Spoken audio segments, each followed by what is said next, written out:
sini senang, di sana senang, di mana-mana hatiku senang.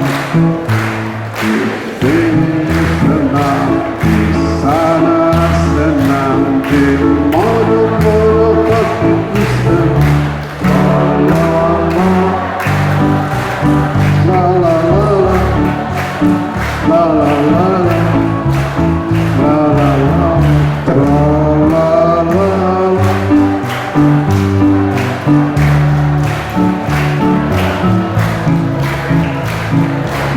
Tepuk tangan buat semua. Lihat, Anda kalau peka itu, begitu kita bernyanyi lagu yang membahagiakan, aura ruang ini berubah. Aura ruang ini berubah. Ya, kalau Anda peka, Anda punya mata, kedua aura ini berubah.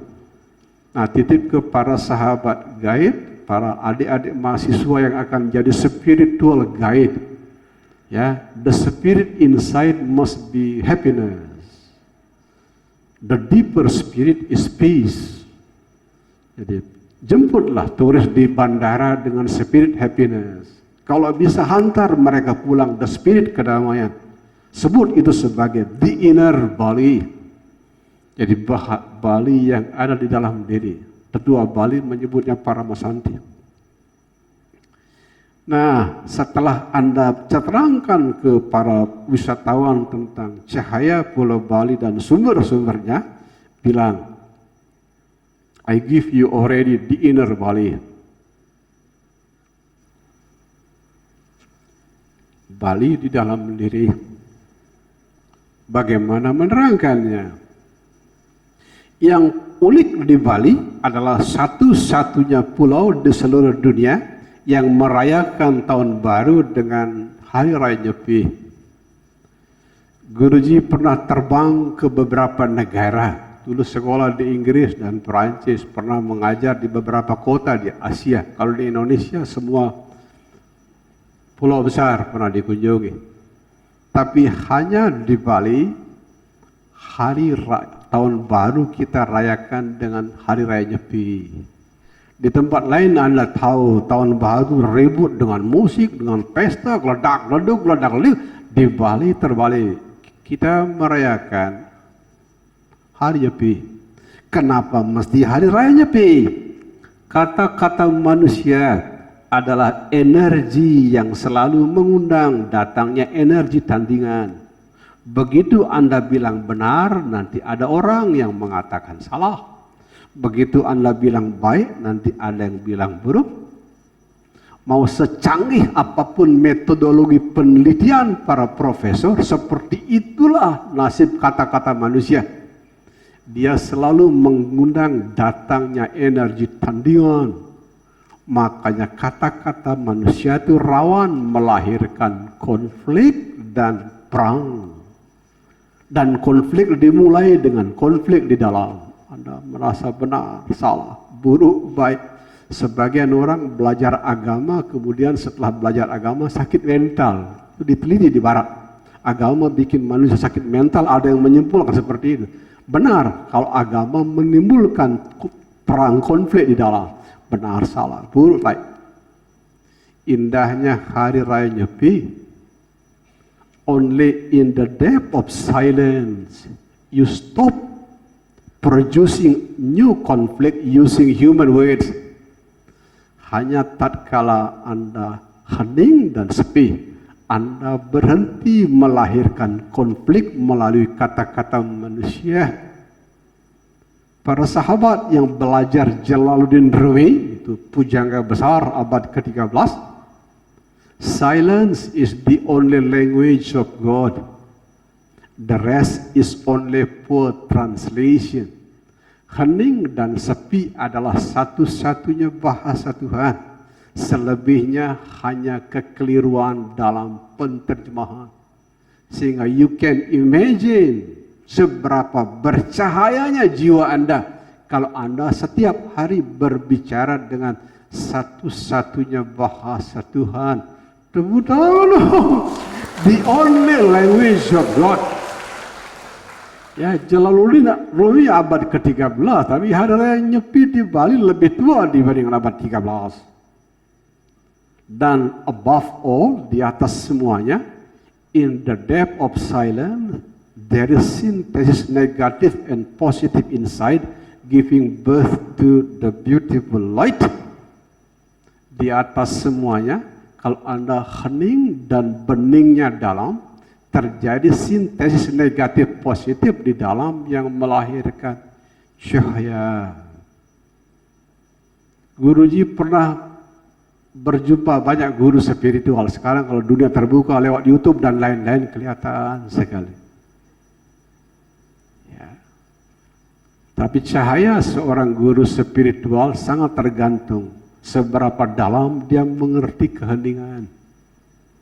Kalau mengerti keheningannya dalam, cahayanya berbeda. Cahayanya berbeda. Mereka boleh bohong ke mata orang biasa, tapi mereka tidak bisa bohong ke mereka yang mata spiritual terbuka. Jadi apa yang disebut di inner Bali, Bali di dalam diri, silence day. Why silence? Kenapa hening? Karena satu, di dalam hening kita berhenti menghasilkan konflik dan perang melalui kata-kata. Dalam hening kita melakukan sintesis negatif positif di dalam dan melahirkan cahaya. Yang kedua adalah religions of holy water, agama tirta. Adik-adik remaja, agama asli orang Bali namanya agama tirta. Itu perpaduan antara 4 hal: cinta akan alam, cinta akan leluhur. Cinta alam itu adalah tumpak warige, ada trihita karana. Cinta akan leluhur itu ada meraja. Yang pertama masuk ke Bali agama Buddha, yang keempat Hindu.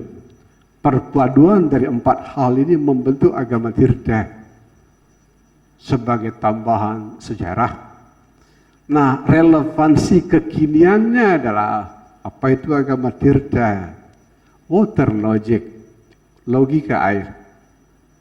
Orang pintar, kalau ketemu orang pintar, dia seperti batu yang ketemu batu, tabrakan dia. Ya, tapi kalau orang bijaksana, ketemu orang bijaksana seperti air berjumpa air. Menyatu dia. Ya, terangkan kepada boleh aplikasi praktis pertama dari agama tirta, logika air. Dalam bahasa neuroscientist, ahli otak manusia, disebut neuroplasticity, otak yang luas dan fleksibel.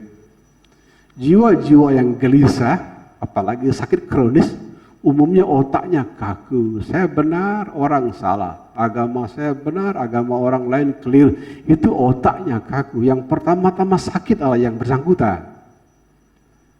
Aplikasi pertama dari agama tirta, orang neuroscience menyebutnya brain plasticity, otak yang lentur, bisa ke kiri, bisa ke kanan, bisa melihat dari sudut pandang kita, bisa melihat sudut pandang orang lain. Aplikasi agama tirta yang kedua adalah psychology of the flow. Itu ditulis oleh jurnal Harvard Medical School. If you want to be healthy, if you want to be happy, learn psychology of the flow. Kalau Anda mau sehat dan bahagia, belajar psikologi mengalir. Apa psikologi mengalir? Sebagai penjabaran kedua dari agama tirta. Ya, menyangkut keputusan, you can use your own brain. But when it comes to the fruit of your decision, flow. Begitu mengambil keputusan, silakan pakai pikiran. Tapi begitu menyangkut hasil keputusan, mengalir bersama apa yang terjadi. Itu penterjemahan kedua dari agama tirta. Yang ketiga adalah the intelligence of flowing, kecerdasan mengalir. What is the intelligence of flowing? Guruji menghabiskan cukup banyak waktu meneliti hubungan otak dan hati dan bagaimana keduanya memberi implikasi kepada perilaku pemimpin. Di zaman kita, pemimpin-pemimpin yang berhasil umumnya otaknya lentur, mengalir, hatinya bijaksana. Nelson Mandela itu flexible brain combined with wise heart. Mahatma Gandhi, flexible brain, courageous heart. Yang Maha Mulia Dalai Lama, flexible brain, compassionate heart. Dan di Bali itu sebut sebagai ciri lain dari agama Tirta. Kalau begitu menerangkannya para bule, enak didengar. Ya, kalau kita bilang kone, apa katanya ya kabur, seperti itu. Terangkan, bungkuslah ide tertua Bali ini dalam bahasa spiritual tourism yang indah. Ya, bungkusnya well-being, di dalamnya ada peace, religions of holy water, silence day. Dan yang ketiga yang disebut inner Bali adalah the island of love. Guruji punya teman di Ubud, bule yang berumur tua, yang pernah bercerita, deep conversation.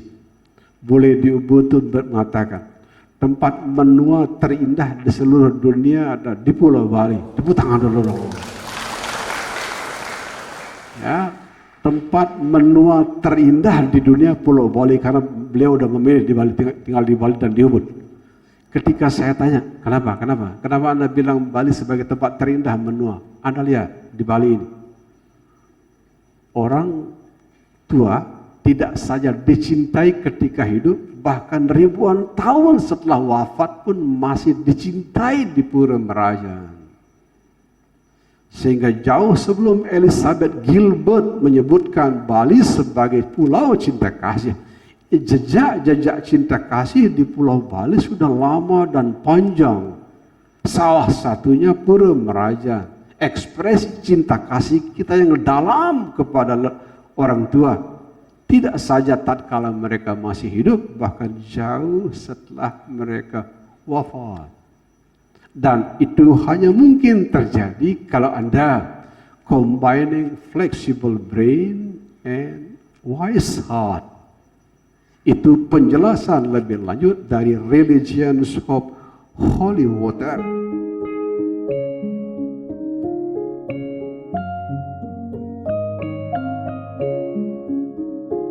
Namo Lokeswara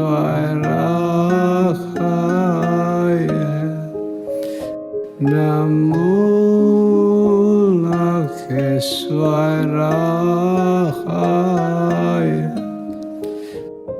Namo Lokeswaraya